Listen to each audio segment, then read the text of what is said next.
Gonna give it one more minute and then we're gonna launch.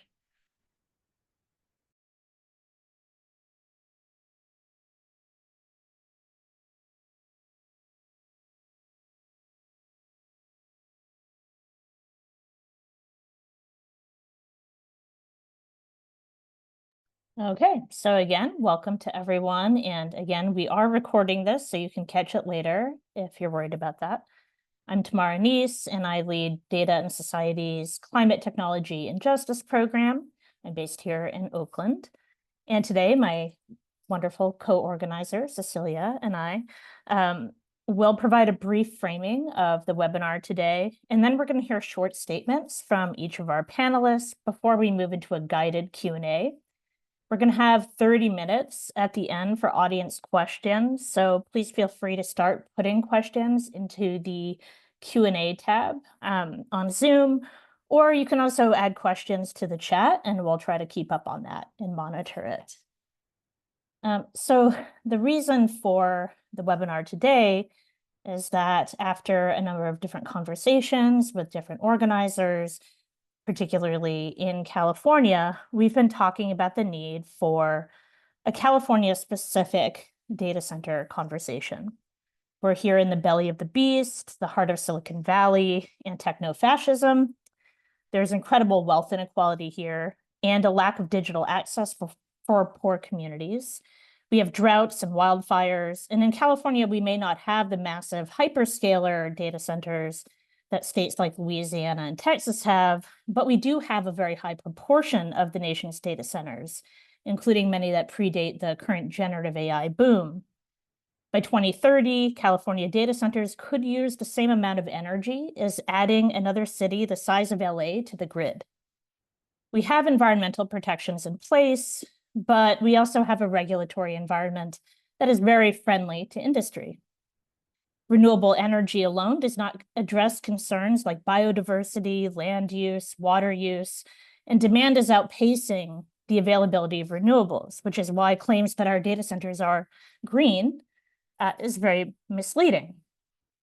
Californians have been dealing with environmental racism from the tech industry for decades. This webinar is a continuation of a conversation we started back in April in Oakland, where we considered Alexis Madrigal's book, alongside Xiaowei Wang's work on electronics manufacturing, pollution, and occupational health in Korea and Taiwan.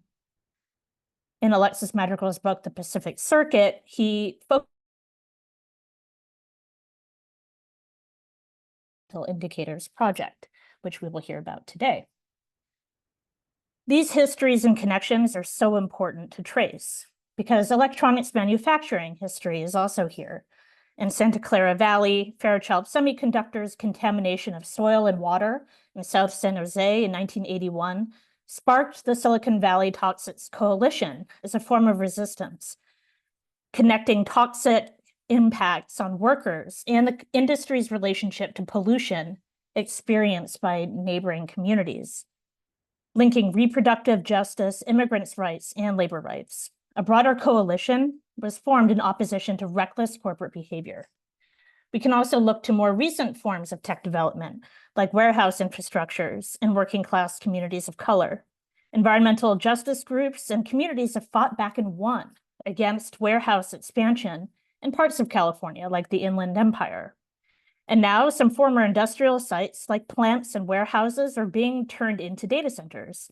A former golf course in the East Bay suburb of Pittsburgh was going to be made into a data center, and it was a lawsuit from the Center for Biological Diversity that helped stop the project from going forward. Cecilia, I will now turn it over to you. Hi, everyone. Thank you so much for joining us today. Thank you, Tamara, for the opening remarks. My name is Cecilia Marrinan, and I'm a Tech Policy Associate at the Kapor Foundation. The Kapor Foundation is focused on reimagining and rebuilding a more equitable tech ecosystem that addresses societal challenges and benefits, especially those groups traditionally marginalized and excluded. As Tamara noted, as we observe data centers' rapid expansion, it is crucial to recognize how this expansion echoes Silicon Valley's problematic past, replicating forms of environmental racism under the guise of AI hype. And through this narrative, big tech has managed to obscure the very real physical consequences of the cloud. To fully understand the stakes, we must step back and consider the broader federal political landscape. For instance, hundreds of federal data sets, such as the EPA's Environmental Justice Screen, have been quietly scraped from government websites. This erasure of important data sets may result in minimizing histories, and there's a growing concern of vulnerable communities living in sacrifice zones, which is defined as communities that have been treated as collateral damage, living in the name of innovation and technological progress. Additionally, the Trump administration's recent executive order to accelerate data center expansion has directed the EPA to identify Superfund and brownfield sites for potential data center development. California ranks as the second highest state in terms of Superfund locations. And in response to increasing public scrutiny, companies have touted net zero goals along with public engagement initiatives. For example, big tech companies like Google claim it wants to minimize the net climate impact on the future, yet is currently building a hyperscaler data center 5 miles from xAI's infamous hyperscaler in Memphis, an area with the highest rates of asthma in the country. Net zero goals are not enough when data centers are built in overburdened communities that are already struggling with poor air quality. Simultaneously, big tech has emphasized the need to scale Gen AI to address climate change while overlooking the adverse climate and health impacts that the centers inflict and replicate within host communities. And as we get started with this webinar, it's essential to examine how the AI hype narrative intersects with three key dynamics. One, legacy of erasure. Two, the designation of sacrifice zones. And three, the intersectional influence of greenwashing and AI narratives. Together, these trends set the stage for a dangerous and slow-moving public health and environmental crisis. From the displacement of West Oakland's Black community to make way for the Oakland Port's rapid expansion, which was in response to tech industry's growth, to the siting of data centers in already overburdened communities and neighborhoods like Bayview, Hunters Point, and San Francisco, analyzing intersecting injustices is essential to inform the best strategies for ending the cycle of harm and systemic neglect. And as a foundation deepens our research on these intersecting topics, we plan to release a comprehensive report by the end of the year, so stay tuned for its release. And with that being said, I am thrilled to introduce our speakers, Khari Johnson, CalMatter's first technology reporter, Masheika Allgood, founder of Ally, and Nicole Merino Tsui, senior program manager at the West Oakland Environmental Indicators Project. Now I'll pass it to Khari to first give a brief overview of his work. Thank you. Oh, I'm going first, huh? All right. Uh, good morning, well, afternoon, everyone. My name is Khari Johnson, and I'm a tech reporter at CalMatters. As Cecilia mentioned, I was the first person hired as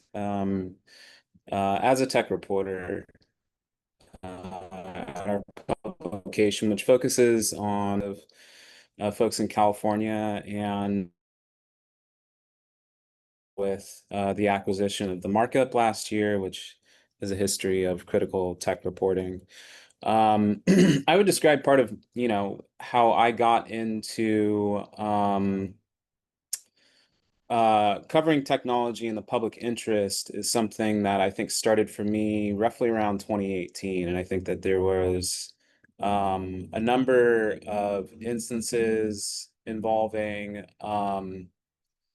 for example, the Gender Shades Project, finding that women with dark skin were more likely to be misidentified by commercially available face recognition models, and the possibility of digital dragnets being able to impact my own kids, I think, is something that really pushed me to pay more attention to the societal impact of artificial intelligence, which I've covered for about a decade. But in covering sort of the broader tech societal impact, I call that sort of kaleidoscopic, and I think that that's ranged from, what was it? Axon was trying to put tasers on drones and wrote about that at one point, or face recognition's impact on the interpersonal relationships of people who are falsely accused of crimes. But that also has, of course, in particular within the last year, as California has began to introduce bills to regulate data centers, included data centers as well. And so I've tried to pay attention to communities that are responding to the projects in their areas, and work by people who are trying to highlight the extent to which water scarcity is a serious issue for a lot of those communities, and the overlay of high particulate matter in the air that already exists in a lot of communities where these projects are being considered, as Cecilia's work has shown recently.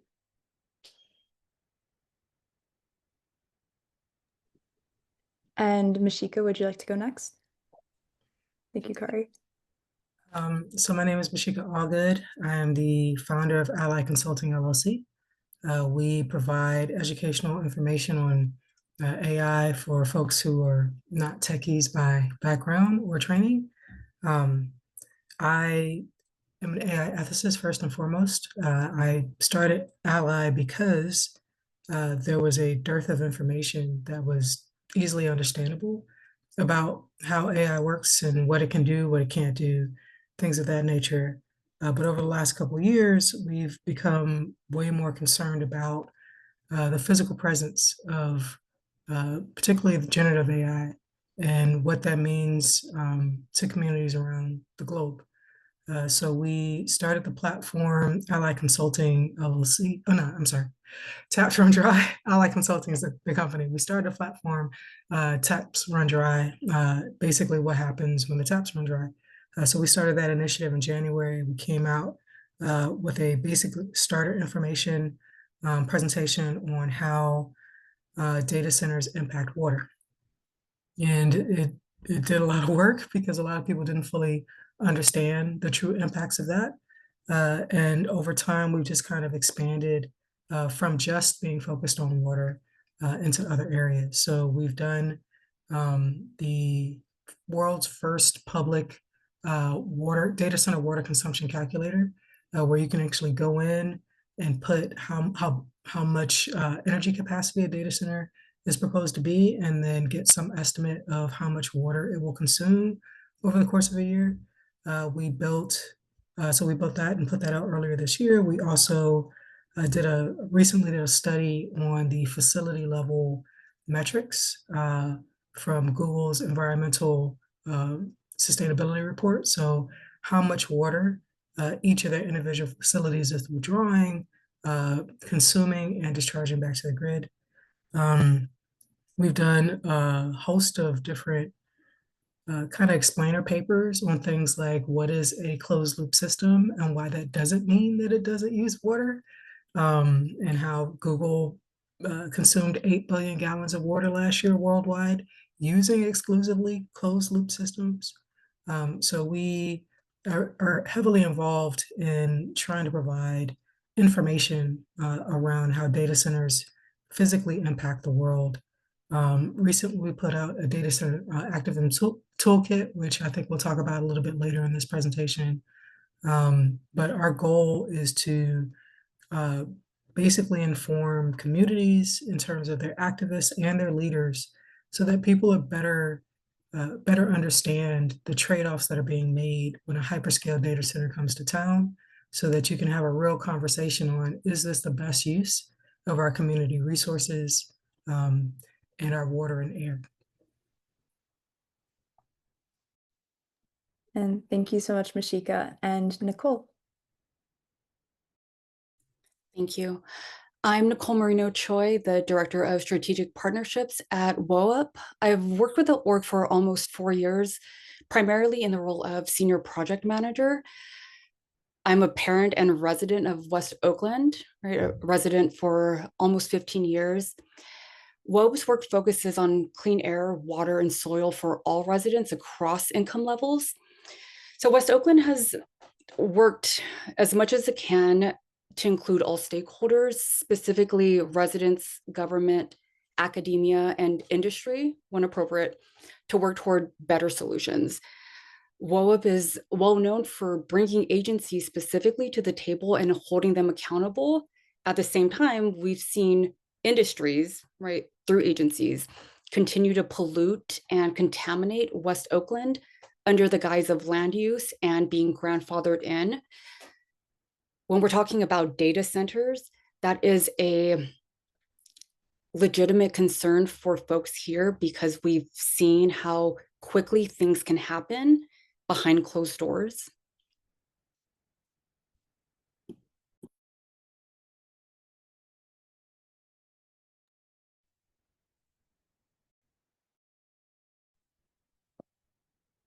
Yeah, thank all three of you so much for these introductory remarks. And Nicole, I would love to dig into your experience a little bit more. I think it's so important to think about longer histories of environmental justice and organizing here in order to understand really what we're facing when it comes to data center expansion and what we can learn from past struggles.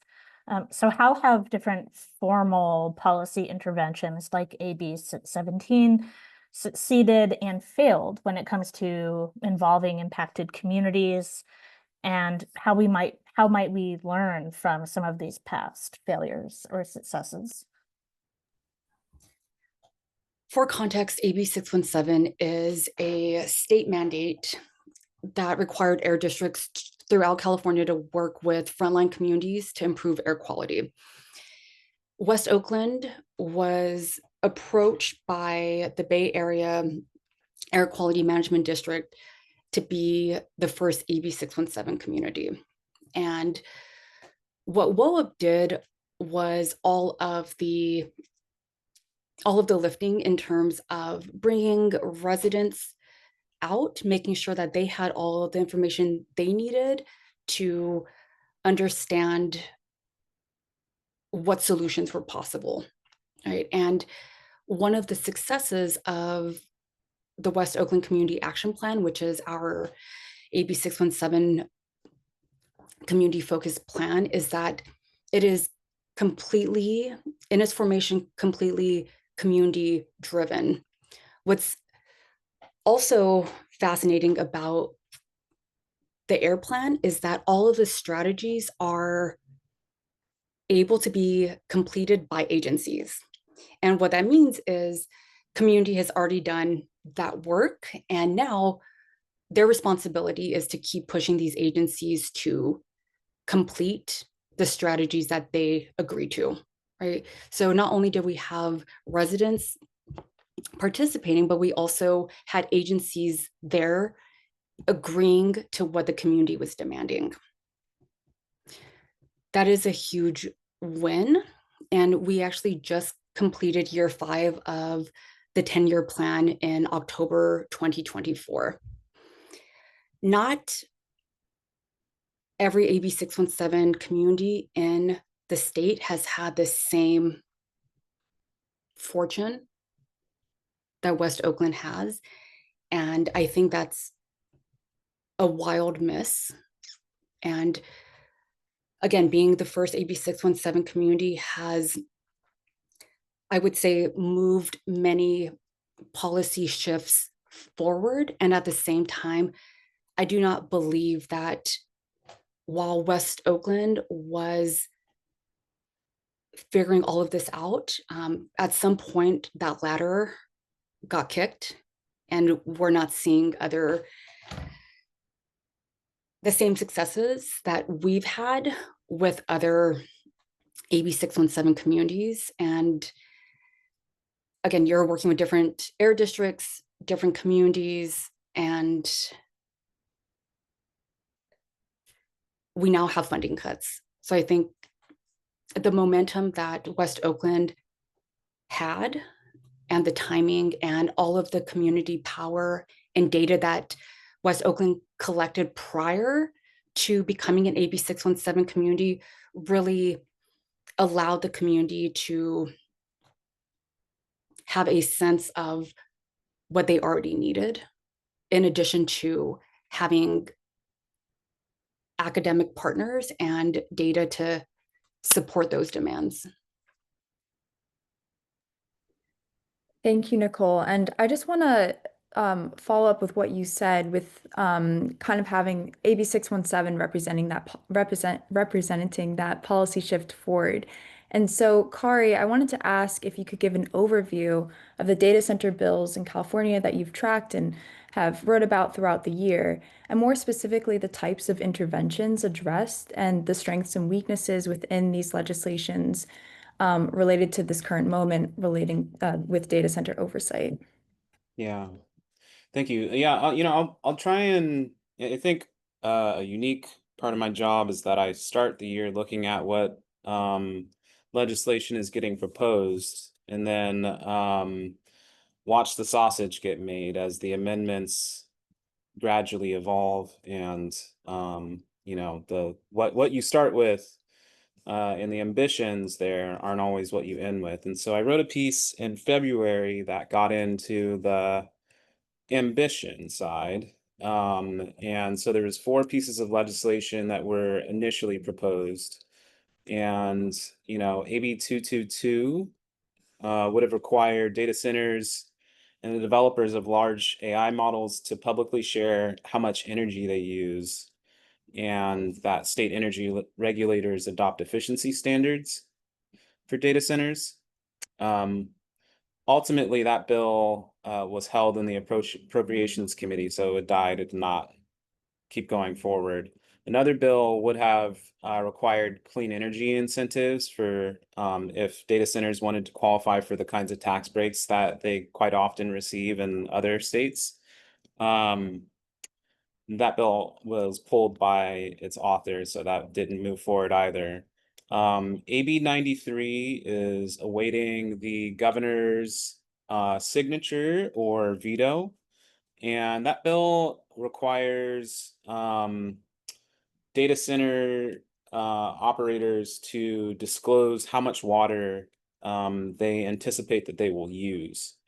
And this is the sort of information that could sort of activate communities or allow for community members to better understand the true environmental impact of a project before it starts.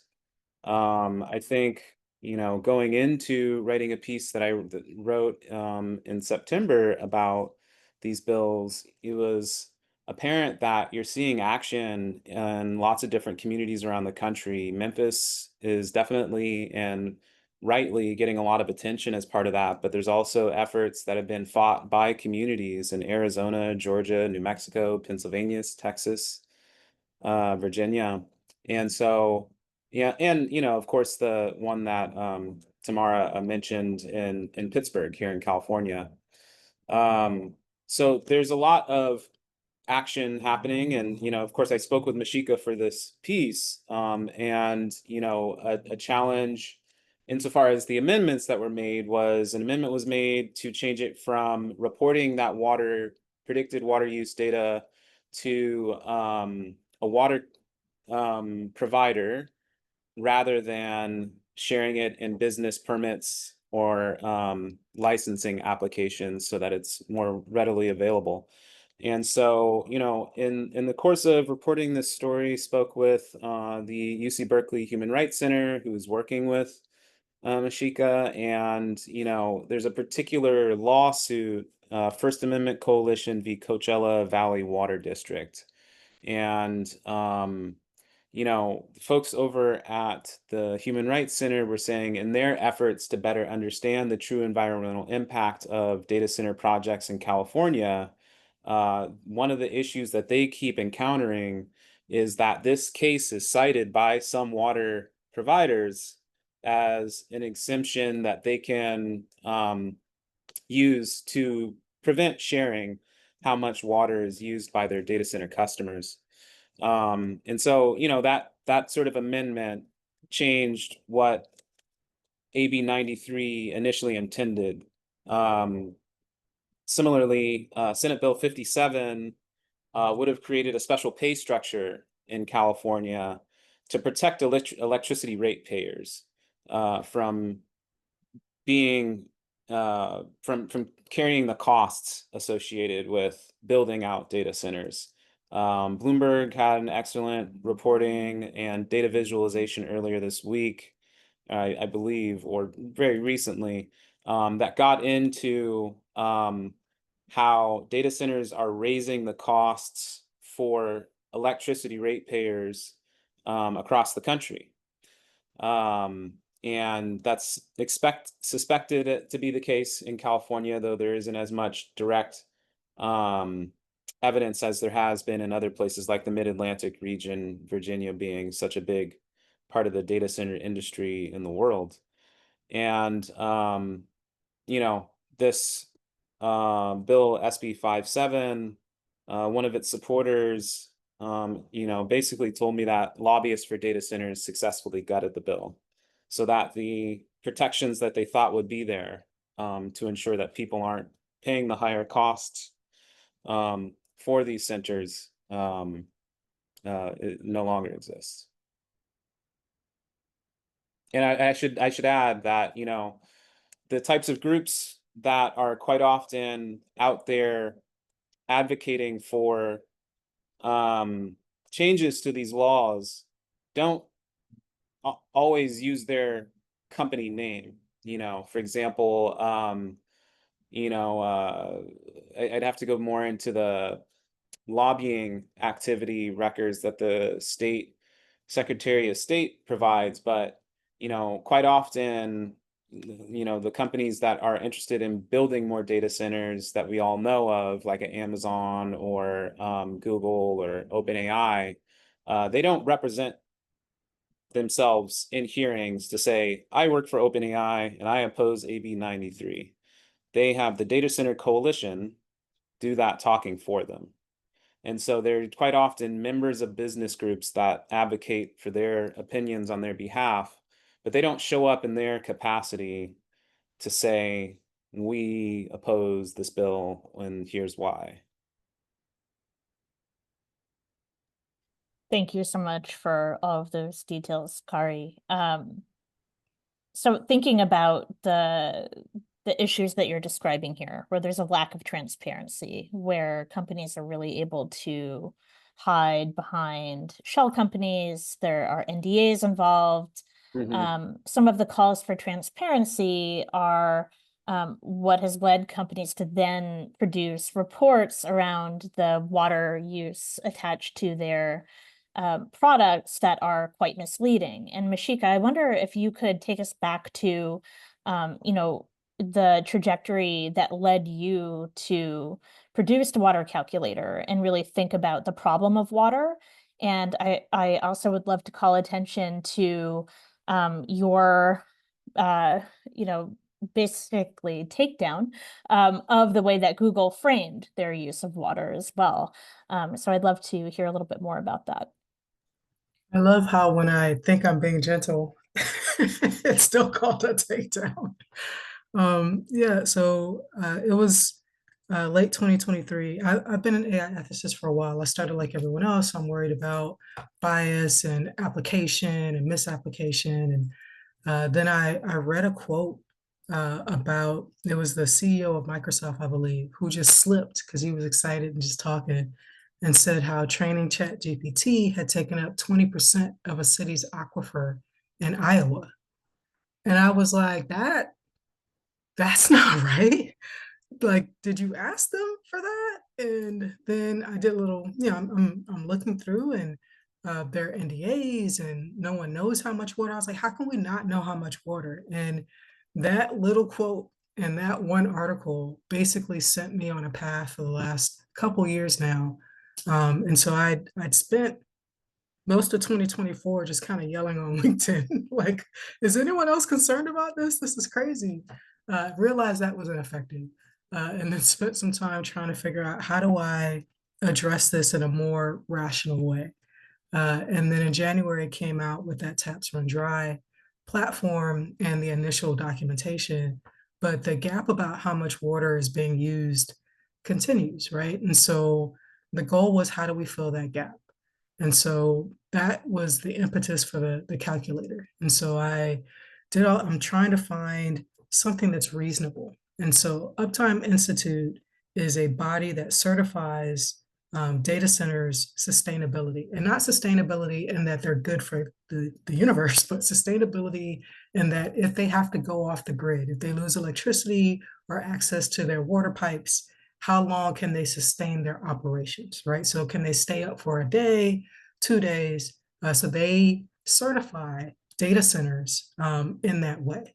And so they had a calculation called the makeup water calculation. And it was essentially, this is how much water you have to have on site to run your cooling systems if you're this much power capacity for your data center. Perfect. So created that, developed it, put it on our website. People went crazy. Some people loved it. Other people, oh, you're just being, this is the worst case scenario. Uptime Institute assumed that a data center would consume about 1.5% of the water they would drew. So that's through largely evaporation, but also some of it's too polluted to discharge back to the system. They call that blowdown. And then the water droplets kind of float off into the air a bit. And you have to account for that because at a large volume, that's actually a legitimate amount of water.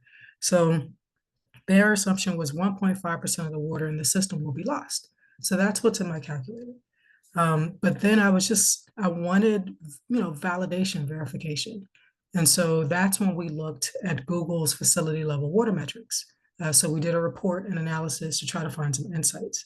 So in that 115-page document, on page 110 and 111 are the tables on their actual facility level water use.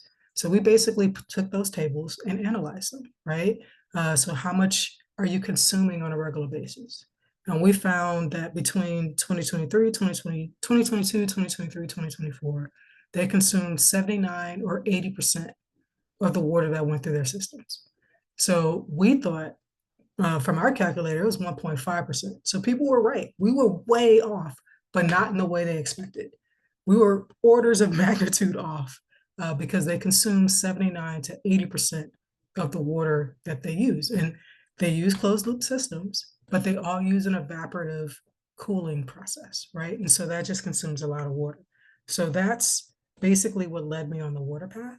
But I'm a systems person. Like when I worked at NVIDIA, I built the infrastructure that basically allows you to run enterprise software in the chips, right? When my last job, I was a data engineering product manager. Like I do infrastructure. So I like to see how things work.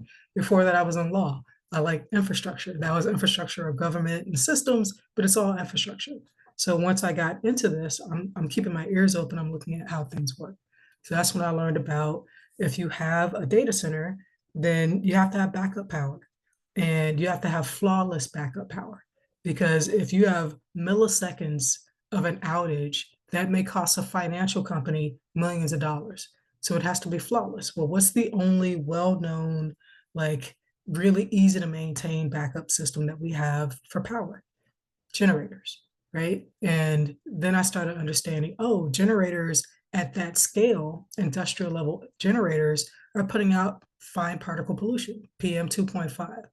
That's the pollution that actually attaches itself to your red blood cells and hitches a ride through to your organs and causes all kind of massive internal injury, right? That's the same kind of pollution that causes lakes to be acidified and like actually destroys the nature around where it's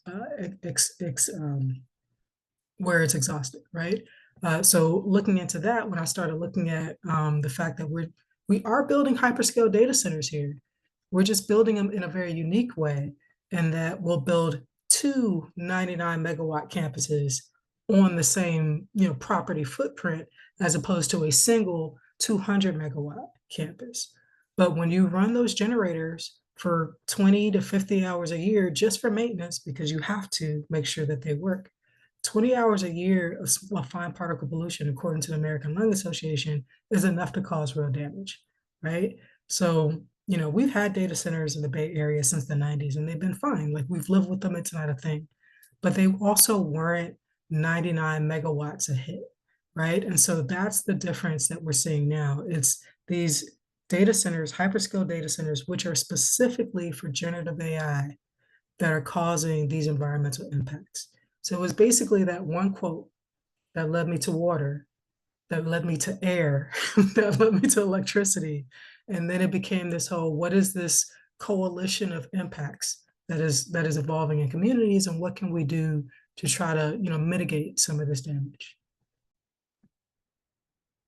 Thank you, Masheika. And actually, if you could just talk a little bit more about the 99 megawatt hyperscalers that are being built. And you wrote about how the California Small Power Plant Exemption Act is an active loophole in data center development in California. And could you just provide a bit more context to the audience and elaborate more on your work within examining that act? So our California Energy Commission, they regulate power. Power is one of the most heavily regulated industries in the country, right? They regulate power. And when you build enough energy capacity, you're a power plant, right? Because you could actually run a city. I as a person in an apartment can't have a 50 megawatt generator in my backyard. Like you're not allowed, right? Because there's fear, there's concern, things can happen. And so there are rightly rules that if you build to a certain level, you come under the purview of the Electricity Commission or the Energy Commission, right? There is a small power plant exemption, which is basically if you build only up to this level, then we consider you small enough to where you don't have to do all the rules and regulations that are required for an actual power plant. And in California, that level is 99 megawatts. And it's been that for some time, right? And it was never really an issue until people started building hyperscale data centers because they want those to be 2, 3, they're looking to try to make them a gig, right? And so now you've got this situation where people are kind of using a loophole because they're like, you can build up to 99 megawatts and not come under the purview of the Energy Commission. So I will build 2 99 megawatt data centers on the same footprint. And neither one of them is a power plant. They are separate. They're separate energy. That 99 megawatt backup power installation is separate from the one that's 5 feet away from it. And so they shouldn't be considered a single unit when it comes to this is, should be regulated by the Energy Commission. So right now we're seeing 2 of these on a footprint and it hasn't raised any eyebrows. But it's a problem, right? Because this is not what was intended by the law. So at some point, given how tech tends to work, now that 2 have not caused a problem, will 3 not cause a problem? Will 4 not cause a problem? So at some point, we need to address this loophole. I think now, because the ones that are already built are out of compliance with what is required in the law. But this is the loophole that's being used. Yeah, thank you for all of those details, Masheika. I always love hearing you talk about the technical side of things too.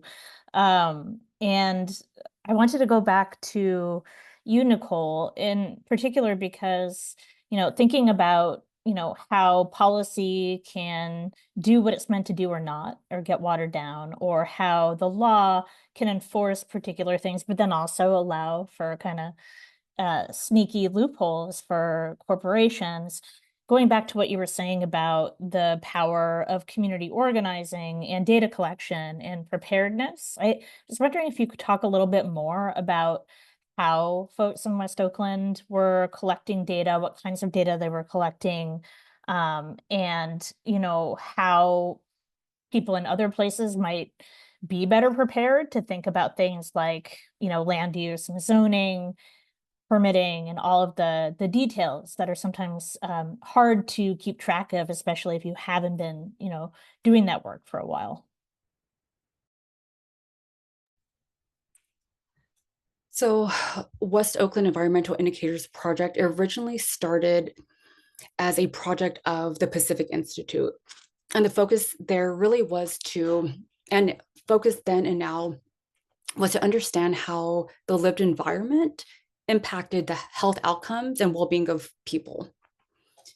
And in terms of actual air monitoring itself, so folks that live in West Oakland are very accustomed to having a thick layer of dust on their windowsill.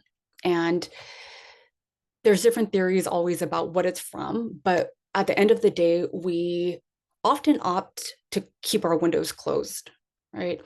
And West Oakland has fought for decades to get diesel trucks out of the neighborhood, right? And that fight primarily has been on the back of Black residents, right? And only recently through city policy has the community, along with WOA, been able to get the city to designate truck routes.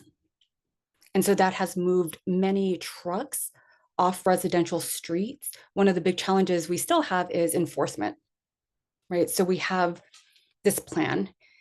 The challenge is technicians that come out to cite cars do not know how to cite a truck.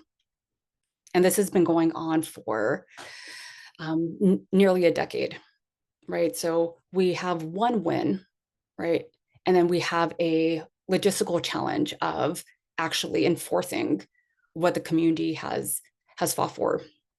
And the air monitoring projects really started with backpack air monitors, where folks 2006-07 were walking around and collecting data that way, right? And they started to see that, wow, we have diesel particulate matter, right? We have PM 2.5. What does this mean, right? I know what it means for my kid, right? I know what it means for me when, you know, it's early morning, Monday through Friday, right? And trucks are idling, right? But what does it actually mean for a community to have a much higher rate of cancer, of COPD, of heart disease, because we are adjacent to a port, right? So this is where the general plan becomes very important, right? And we know that a general plan really sets the framework for a city's policies, right? And it's meant to be focused on like long-term development for a community. And what we're really hoping to see in phase 2 of Oakland's general plan, which started in 2024 and will be completed in early 2027, is the land use and transportation element. And what that has the power to do, if it's done correctly, is really think of pollution in a hyperlocal type of level, right? So we have hotspots.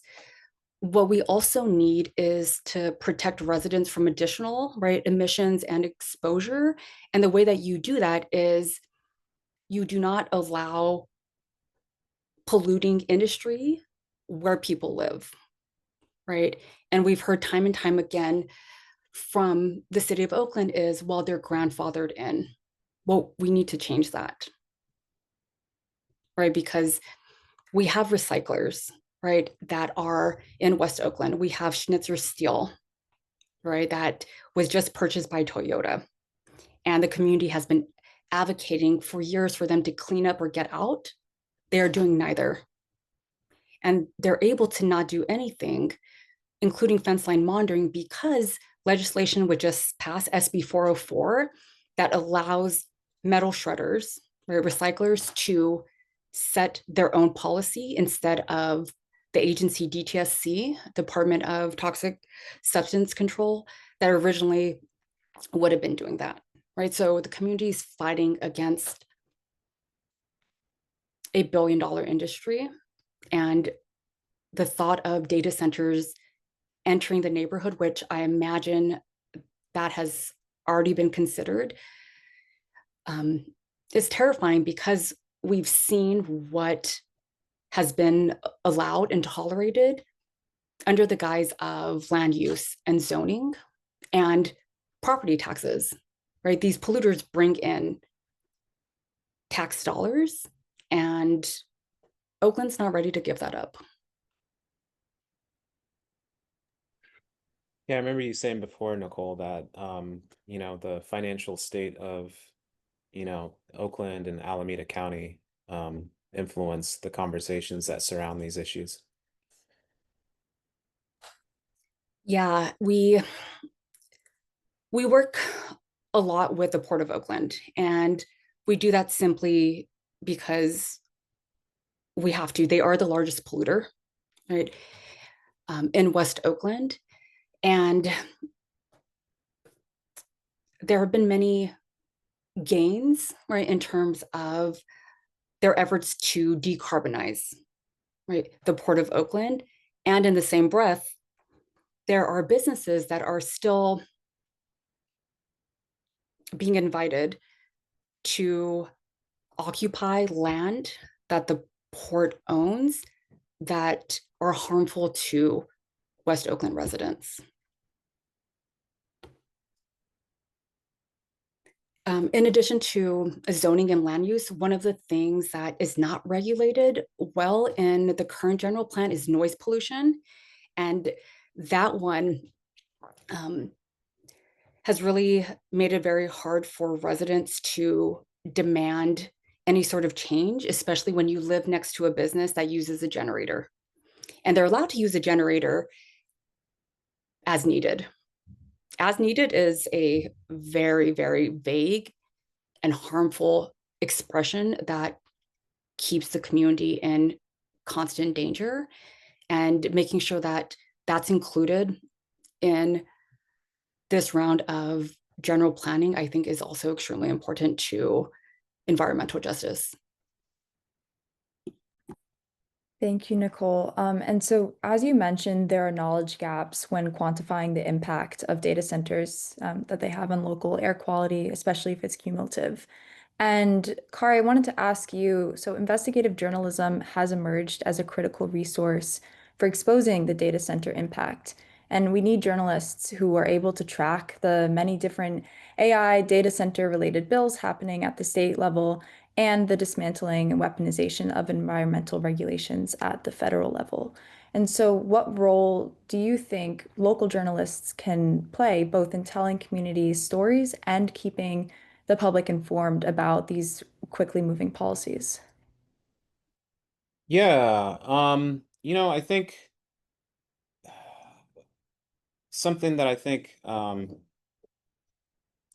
Tamara and I discussed when I wrote the first article earlier this year was that it might be a like sort of I can't remember the precise wording, so sorry if I didn't get this exactly right, but effectively like a county to county kind of fight that it might be different from place to place. I'm certainly know that I've spoken with researchers who say that your aquifer might have enough water for a particular data center project, but if you don't have the information to, hear about exactly what they plan on using, then you don't have information to act, to organize community, or to consider whether or not that's something that is best for you and your family, and your neighbors.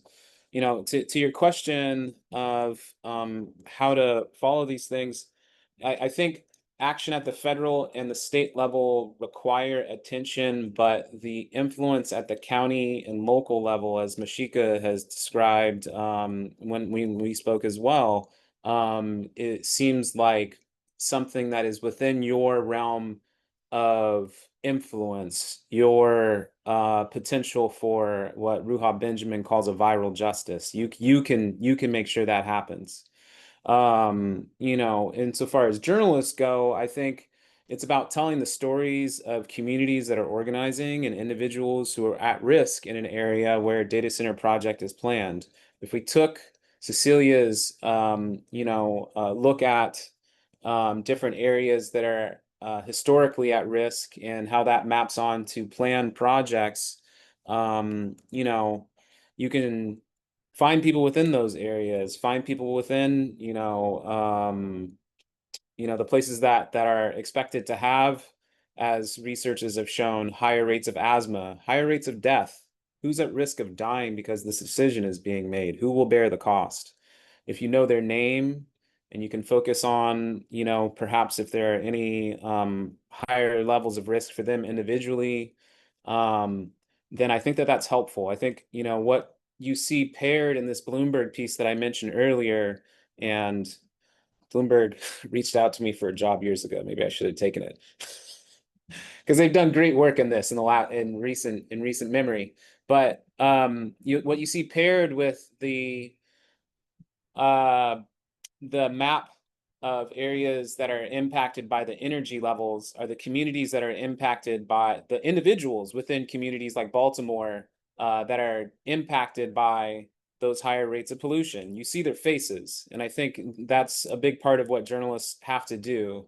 And on some level, it reminds me of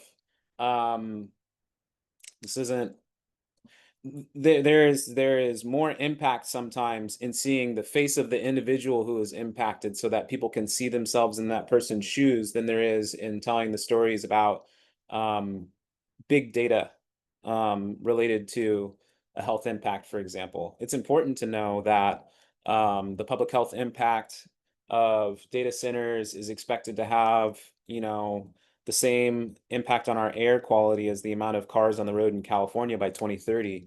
But again, finding that individual who's impacted, staying in touch with researchers who pore over these numbers, but finding that person who is going to bear the cost of this, because people's lives are at risk.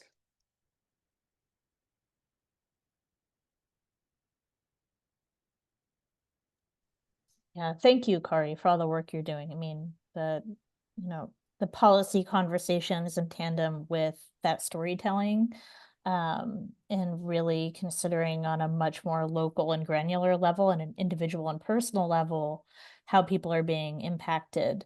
And then trying to also translate that back up, like, keeping attention on the problem through the press, and ensuring that, policy doesn't just kind of let these stories fall through the cracks. Yeah. And in terms of, what we can do as people who live in cities, and, many of us on this panel are in Oakland, but thinking about, Masheika, your work that you put out very recently. So Ally Consulting launched a toolkit, which is titled Questions to Ask When Your City is Building a Data Center. And I should note that I've already sent this to a number of environmental justice organizations that have reached out with questions about how to start research around data centers that are coming to town. And people are finding it extremely helpful. So could you talk a little bit about what kinds of questions are in there and why you structured it the way you did, and how you hope people end up using it? Yeah, so I'm a student of the space as well, right? So I've been reading toolkits come out, everyone gets excited. And I think they're very helpful for people like me, right? Because they're case studies. They are well cited. They provide a lot of really critical information, but you kind of have a learning curve, right? Like there's a barrier to entry for someone who's never seen anything like this before. And I felt like if our goal was to reach the people, then we had to create something that is accessible to everyone. So honestly, I woke up one morning with a whole bunch of questions and just put them down on a notepad and then was like, oh, maybe this is the format. And basically spent the next couple of weeks just thinking through the variety of areas that the data center physically impacts in the world, right? So the toolkit starts with a really good introduction by Alina Yin, who's our Director of Government Relations and Strategy. And she's basically explaining why this information is important to communities, but in a way she tries to explain the playbook of how a data center moves into your community. So like buzzwords you're going to hear, and oh, we want to streamline our zoning process to make it easier for us to get businesses, things of that nature. So she breaks that down so you understand what when you start hearing these things, it's probably a sign that this is what's happening. Then we provide some basic information on like how a data center works, because just fundamentally, how does it use water? How does it use electricity? Like you have to have some sort of basis to have this conversation, right? Like you can't just ask questions and not understand them. So let's give a foundation, right?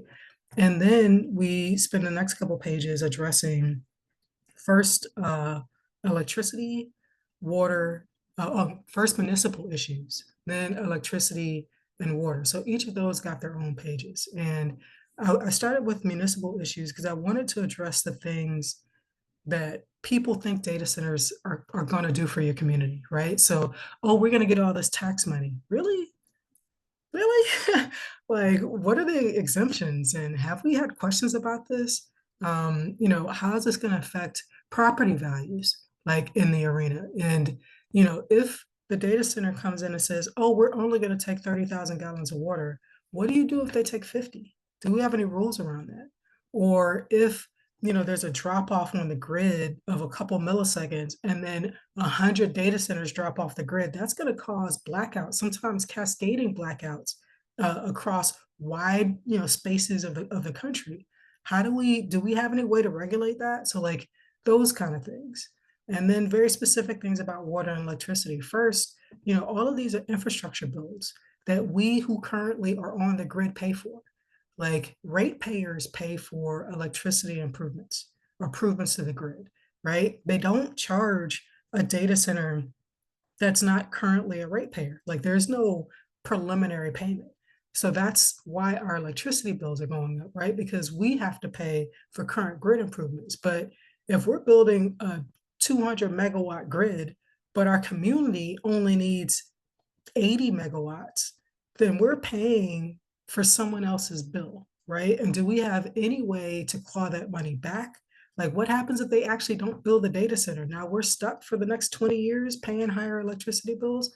So like those kinds of questions. So the goal was to kind of address a variety of different areas. So we discussed noise pollution, air pollution, traffic, and not traffic as in there's a lot of cars going back and forth, but I have to build and reinforce bridges and roads to bring in all the heavy equipment and heavy materials that it takes to actually build out this data center. How many years is someone's driveway going to be impacted? Like, what are the areas that are going to be impacted? Are we talking about this? Are businesses going to have to shut down? Are people going to have to alter their lives? So all these questions in a variety of areas because you don't know what you don't know. And I think we have to be realistic about if you're not coming to government with real questions, they're in the same boat you're in, right? They don't know what to ask either, right? And so everyone's just kind of looking to, well, they said it wouldn't take any water and they could build it in a year. And that's what's been happening. And we have to be better informed so we can make sure our government is better informed and we can hold people accountable for what they're doing. So that was the goal of the toolkit, was to be immediately actionable. So what we've seen is actually people have printed out like the question pages, taken them to community meetings, and then had them submitted to the record like, hey, there's a high school student, it's his picture now on LinkedIn. Hey, I have these questions. Before you make this zoning and permitting decision, you should ask these. So that's been very valuable. To your point, we've had different organizations throughout the country and the world actually basically use this to form a basis for their study, right? So these are the areas I need to look into. This is the kind of stuff, these are the kinds of language that I need to search in order to find this information.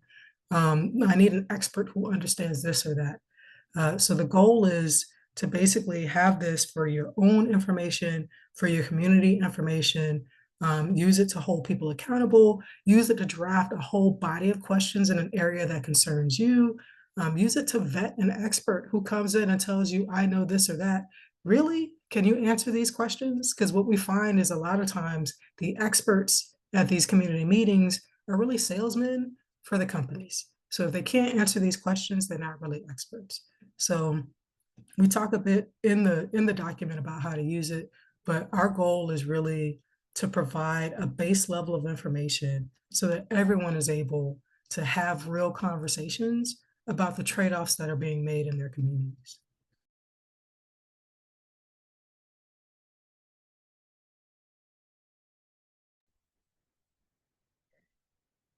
Thank you so much, Masheika. Tamara, would you like to start the Q&A or should we ask another? Okay.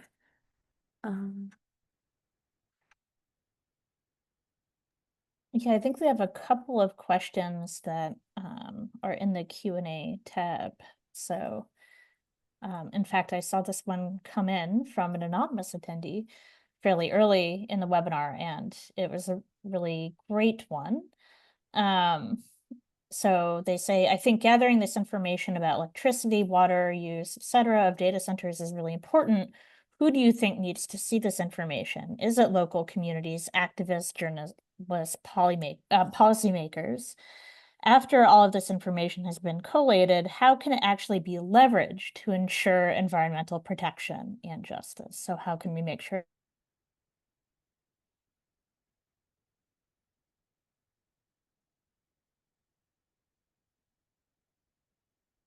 Go ahead, Masheika. As far as who should know this, all of the above and then some. To Khari's point, I believe action happens at the local level. Like I've been preaching that for some time now, because I see my mayor at the grocery store. Like these are people who live where I live. So if I'm concerned about my air quality, he should also be concerned about his air quality, because he, likes living as well. So I think that's where you get real action. As far as how do we use this to create change, there are a lot of communities throughout the US who are basically fighting back against permitting and zoning decisions. So like if you see something in the news, the local news is saying, oh, there's a data center trying to, there's a proposed data center in this area, that area, hop on and see when they're having, when they're going to be on your city council for their zoning and planning meeting, like, and go.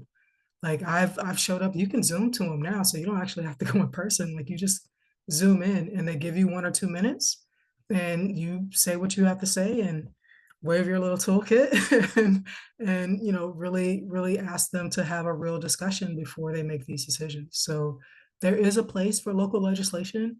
I do recall there's a city who built out like a list of requirements for data center bills, and immediately developers were like, well, we don't want to build here. And they said, well, thank you for your time.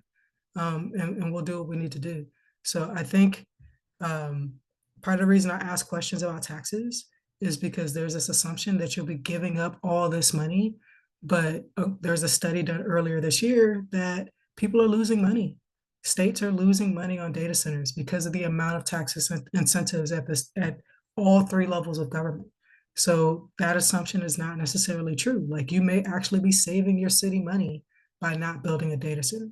So I think there's real action to be done by just informing the right people that these are the questions to ask. Are we really going to make any money off this data center? Are we really going to get any jobs? How long is this going to impact our community? How much infrastructure are we going to have to build just in terms of roads and piping? How many easements is it going to require? How many people are going to lose their property?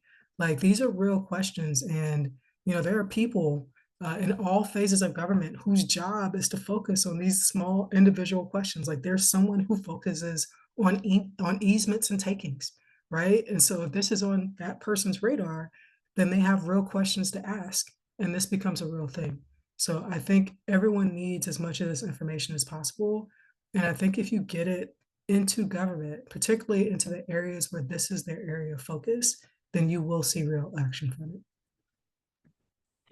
Thank you, Masheika.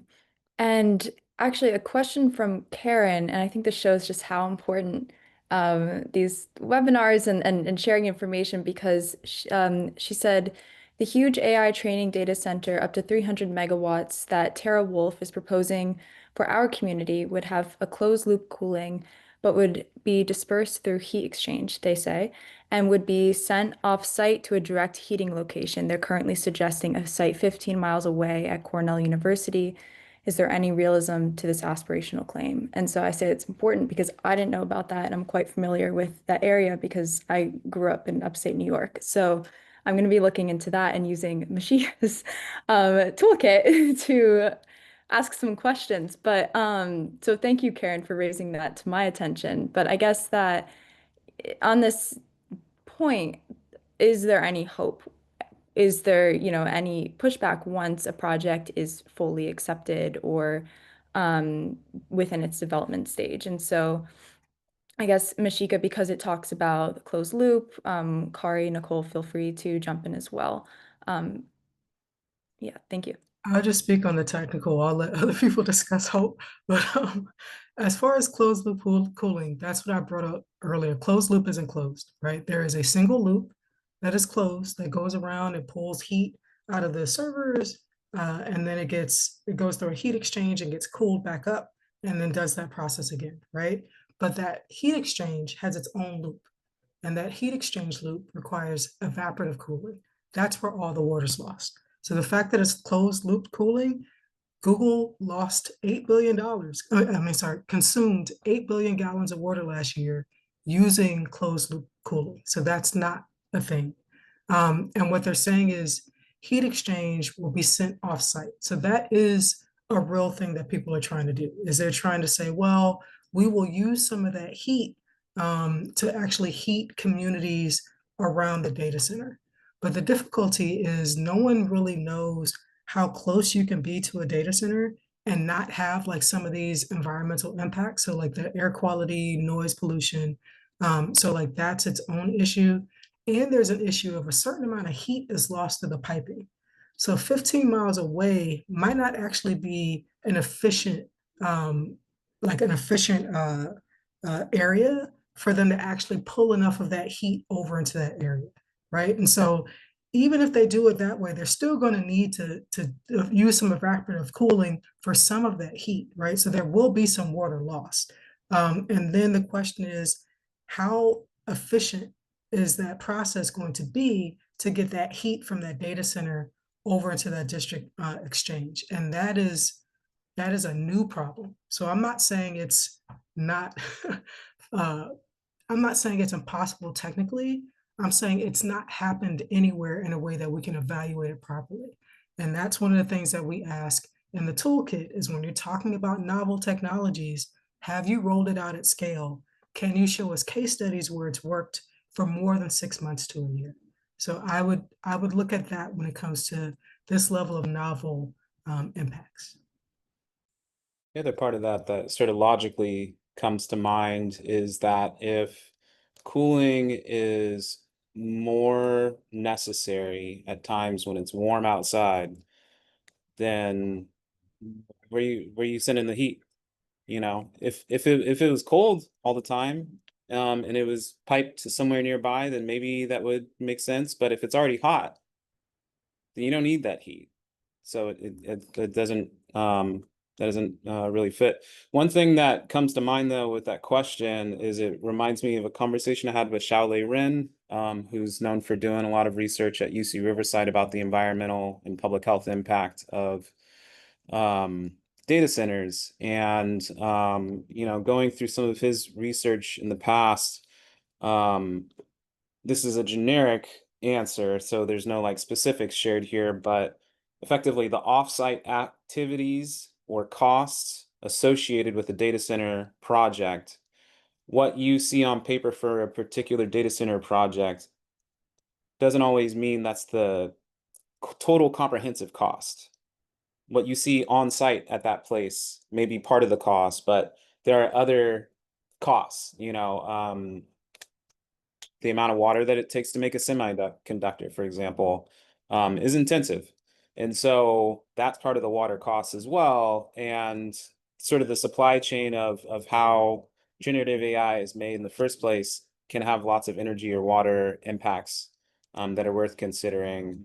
But just a single data center on its own, there may be energy or water demands that are not consumed on site, that are off-site costs, that are not part of the comprehensive answer to the question of what is the environmental impact of this project. We also have a question from Irina in the chat about the kind of pushback that Khari mentioned in terms of, basically people in power are pushing back against policies that might actually protect communities, and if we might see the same kind of weakening of proposed interventions on a more local level, and how might we prevent or anticipate that? I think something that comes to mind is that the narrative is really essential. We talked about the importance of telling the stories of individuals, and I think that part of telling the stories of people who are organizing or who are following the activity around data centers, who are speaking with their neighbors about this, is a really important part of the storytelling, so that the average person does not feel absolutely hopeless about opposing projects. If all politics is local, then the local action makes change. State and federal lawmakers are often seen as leaders, but they are followers sometimes when they see that action take place on a local level.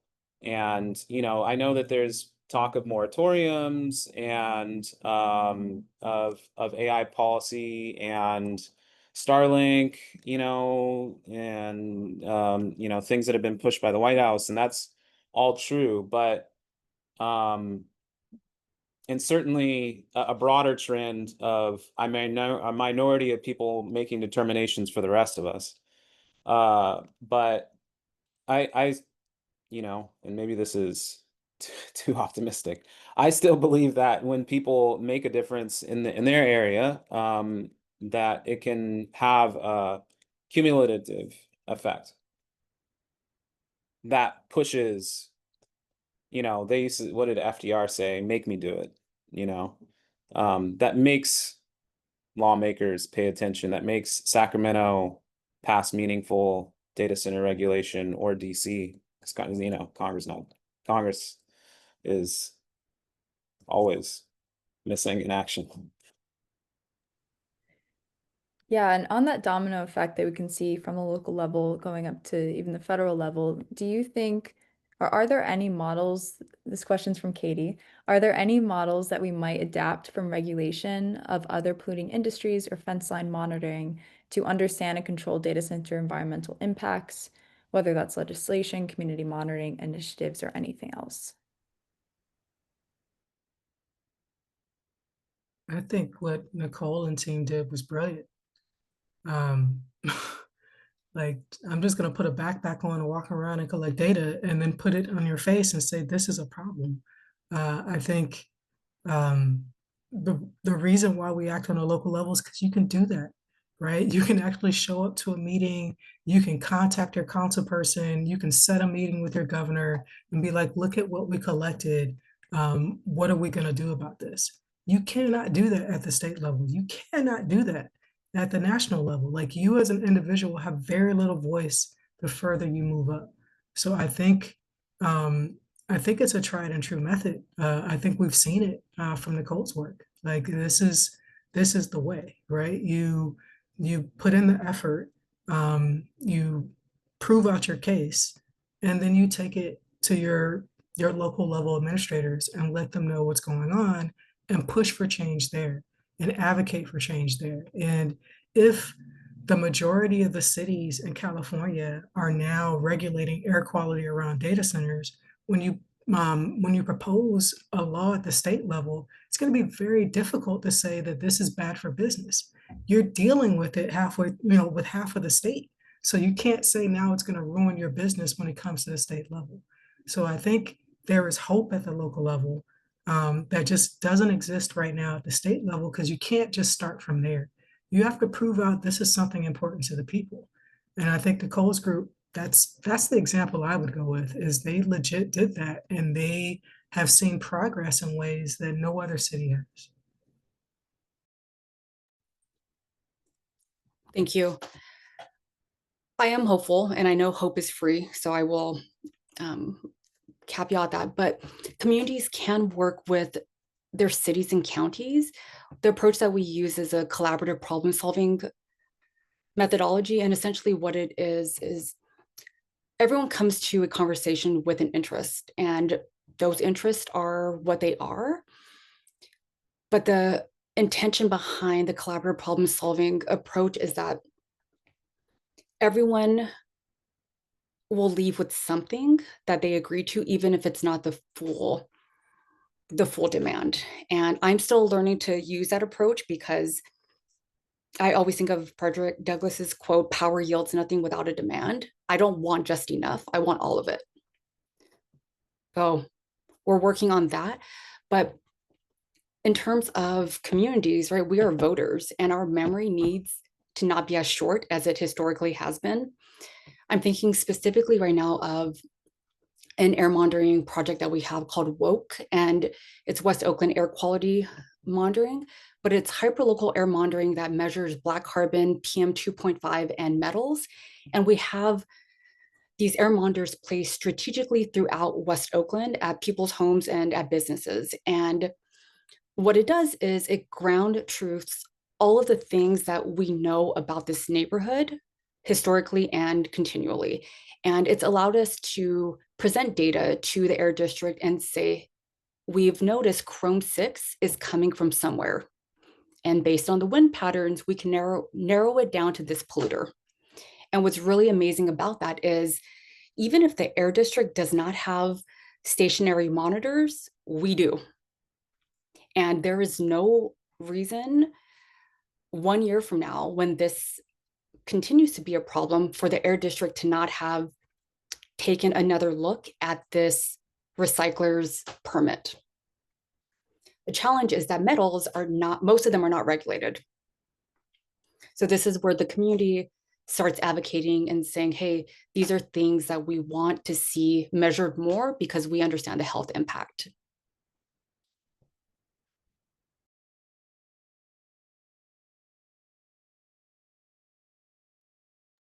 So I see that we have a question from Casey that is, kind of dovetails on Katie's question. And I think maybe the back half of that, thinking about this particular moment in our political context right now. And I think we've touched on this a little bit, thinking about how at the federal level, obviously, agencies like the EPA have been weaponized. And some of the former ways that we might think about approaching problems on a larger federal or even state level feel a little bit harder. But I think we have been thinking a lot about interventions that people can make at the local level. But is there anything that we might learn from past experiences and past historical moments and thinking about this particular political context that we are all in? I mean, I don't think we've been in some fractured situations before, but I don't think in my lifetime I can say we've ever been in this particular political climate. So obviously, breaking new ground here. But when I look back, so I'm a techie and a lawyer. I am just learning about the environmental justice movement. I'm from Florida. We suppress information like that. So I wasn't aware growing up. But looking back on the work that they did, they started at a hyperlocal level. Like it all started over like a specific non-viable use that they were trying to put in a particular community, and that community fought back. And when you look at the history of our country and all of our big movements, they've all started in that way. You know, it was some kids on a bus. I call them kids because I'm old now, but some young people on a bus. It was some folks at a bar. It's always a single catalyzing moment within a particular community that says we're not going to take it, right? And then you realize there are other communities that are also really fed up, and then you start to band together, and then things start to move. And so I think that is our historical context. We forget about it. We haven't been taught about a lot of it, but that has been the way things have worked in this country for a very long time. So I think we go back to our organizing roots. I am not an organizer, as I say. I'm coming to this stuff now, but I work with Alina Yen, and this is what she does. And that's why it was very important for me to link up with her, because I realized that these are the skills that move us to the next level. So I think there are people in our communities who have done this and been doing this, which is why I'm shouting out Nicole. I've done this and been doing this. And I think we lean on their experience. And just, you know, this is a new area of advocacy, but the playbook works. But we have to run the play.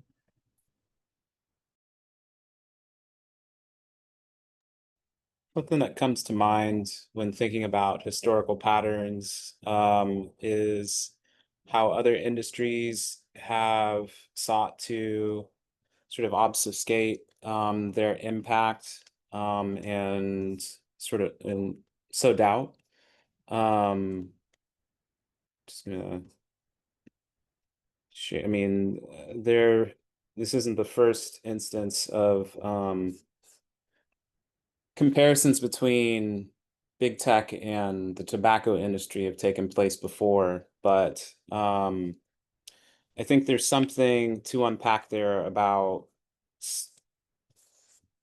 an industry with effectively limitless money coming up against strong evidence. And there may be some lessons to glean from how those were pushed back against. You know, the tobacco industry knew about its impact on people's health for a long time. The you know, oil companies knew about climate change and its impact on the environment for a long time. So, you know, there may be something historically to take from those lessons.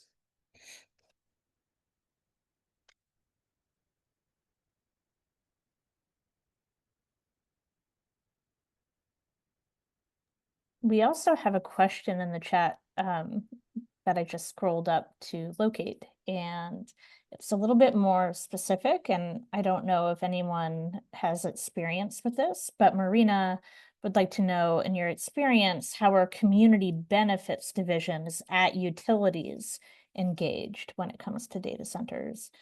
And I think it is quite interesting to think about how community engagement around data centers is something that, you know, big tech companies have been doing for quite a while. It's part of corporate social responsibility and ESG. And, you know, on a local level, is that something that is being used, I guess, is a very good question, and one I don't know at all.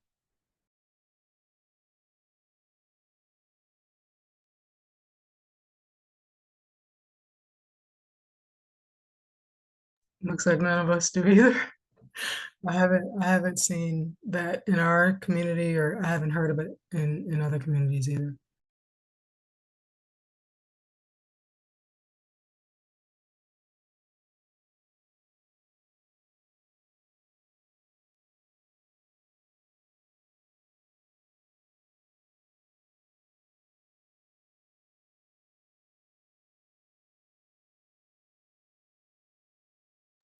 Well, I think we are, I don't see any other questions in the chat. Tamara, do you?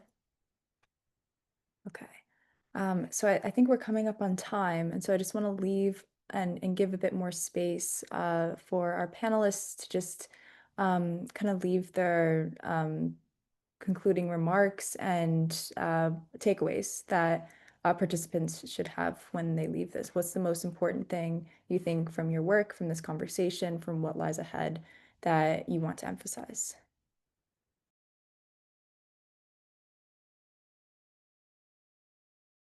I'm a hand raiser, I'll just go. I think knowledge is power is what I'd want you to take away. And there are those of us out there who are creating resources to give you the knowledge you need to go and have the fight you need to have. So I would suggest that you take advantage of that. Part of the reason I started Ally was because there was this knowledge gap, intentional knowledge gap around AI. I felt like the language that was being used was intentionally obscure. I thought that there was an active push to keep regular people from understanding what was going on and using language to hide it. And so that was really the impetus for Ally Consulting.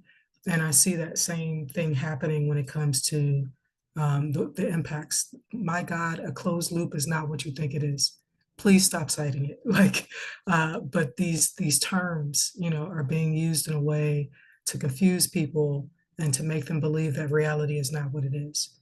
So please take advantage of the resources that are out there that are attempting to give you what you need.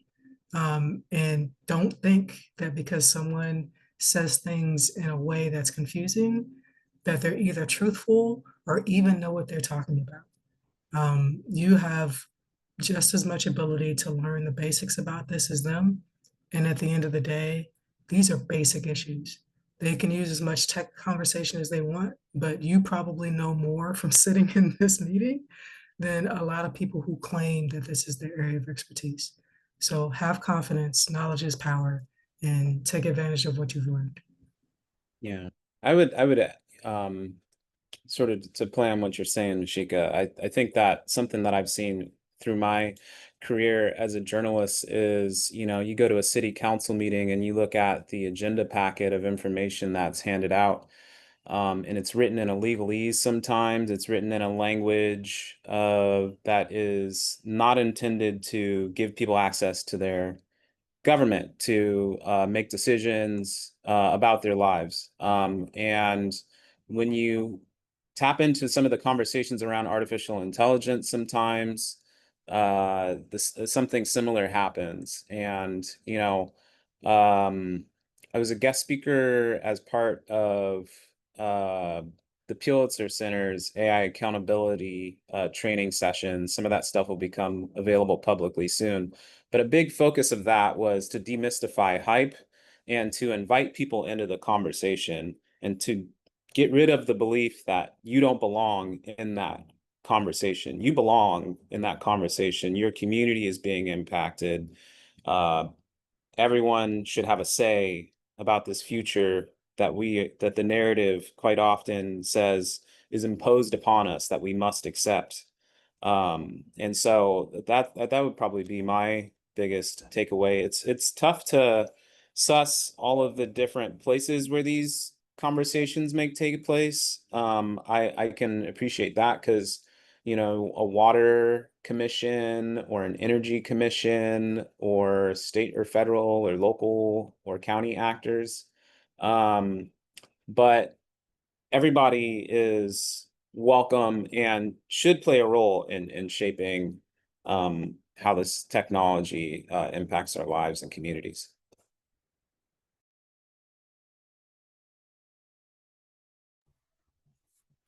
Ask questions and keep asking them and keep asking them.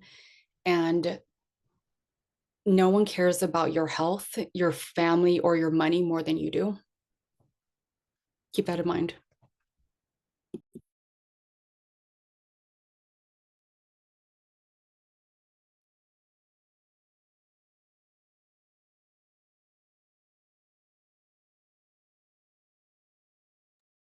Well, thank you so much to everyone who took the time out of their day to attend this panel and for being willing to learn and for just collectively coming together as people who want to know more and to do more and to do better. And thank you so much, Masheika, Nicole, Khari, for sharing all of your knowledge and just doing the good work in this, whether that's transparency, creating resources, and working within communities. I'm really excited to continue to follow all of your work, and I hope that the resources shared in the chat have been helpful. Thank you so much, Tamara, for co-organizing and co-moderating with me. This has been such a joy to work with you. And to our Kapor Tech team, Anto and Joe, who without them, this would not have been possible. So I really appreciate all of the tech support that they gave, and to Data and Society for their support as well. So yes, shout out Anto and Joe. And yes, I hope everyone has a good rest of their day. Tamara, do you have anything else? No, just thank you. Thank you all. This has been really wonderful. And I'm really glad we've recorded it too. Yes. Feel free to reach out if you have any questions and if you missed any of the resources shared. But thank you, everyone. Have a good rest of your day and weekend. Thanks. Thanks.